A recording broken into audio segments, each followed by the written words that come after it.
everyone, and welcome back to Storytime on the Farm with Mrs. Mattice. Today we're in one of my favorite places. This is the greenhouse where we grow all our plants. Let me show you around. Look at all the plants taking off with their little sprouts.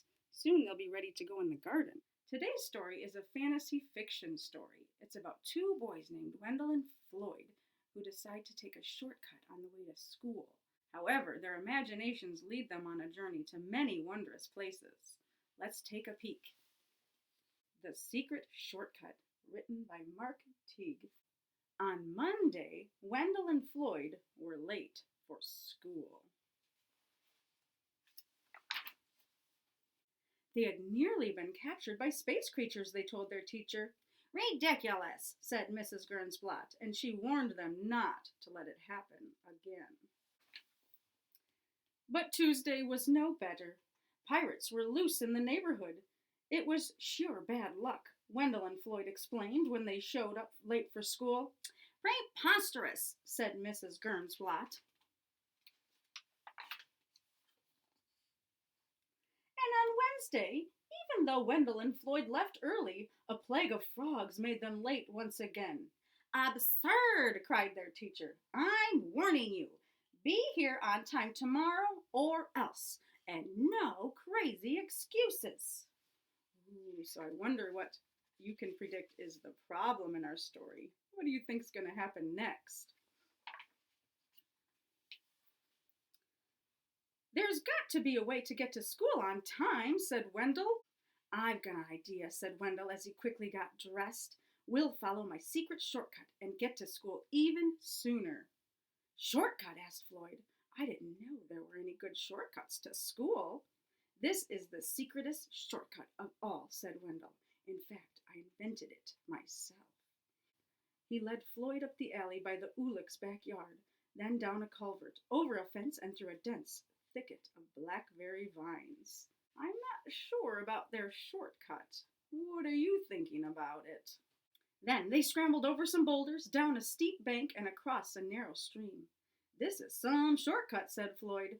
Relax, said Wendell. We'll be there in a minute. But the forest became thicker and darker. Soon it was hung with vines. The screeches of strange jungle animals echoed all around. Maybe we took a wrong turn, said Floyd. I'm pretty sure the school is right up ahead, Wendell told him. But the jungle only grew wilder, and when the boys finally came to a trail, it didn't lead straight to the school, as they had hoped. Instead, it meandered through quicksand swamps and past large, sleeping crocodiles, and across a deep, rocky gorge. It began to get late. This is going to be hard to explain, said Floyd. They stood in a small clearing. I have an idea, said Wendell. We'll climb a tree and see if we can spot the school. They chose the biggest, tallest tree they could find and climbed all the way to the top. Do you see the school? Asked Wendell. I don't even see the town, said Floyd. They watched some monkeys playing in the treetops. I have another idea, said Wendell. What is it? Asked Floyd. He was getting tired of Wendell's ideas. We'll swing from these vines just like the monkeys, said Wendell. That way we'll travel much faster. Soon they were swinging from vine to vine. This isn't bad, shouted Floyd. I'll bet we're making good time. I knew this shortcut would work out, Wendell crowed, but at that moment they ran out of vines. The boys landed plop plop in a giant puddle of mud. Now what do we do? Asked Floyd. I don't know, said Wendell. I'm out of ideas. They sat in the puddle and thought about all the trouble they were going to be in. Mrs. Gernsblot will never believe this story, said Wendell. It is sort of crazy, said Floyd. Just then, from far away, they heard a school bell ringing. Did you hear that? Cried Wendell. That was the first bell. We can still make it if we run. They ran until the jungle gave way to forest, and the forest became woods, and then they scurried through the Mortleys' backyard and up the hill to the school. They flew through the door of Mrs. Gernsblot's room and landed squishily in their seats, just as the late bell rang. Well, you made it, said the teacher, and just in time. But how on earth did you get so muddy just walking to school? Floyd looked at Wendell. Wendell looked at Floyd. On second thought, said Mrs. Gernsblot, maybe you'd better not say. During recess, Wendell and Floyd sat in the sun to give the mud a chance to dry.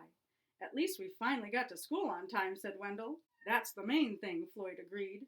And in fact, it was quite a while before they were late to school again.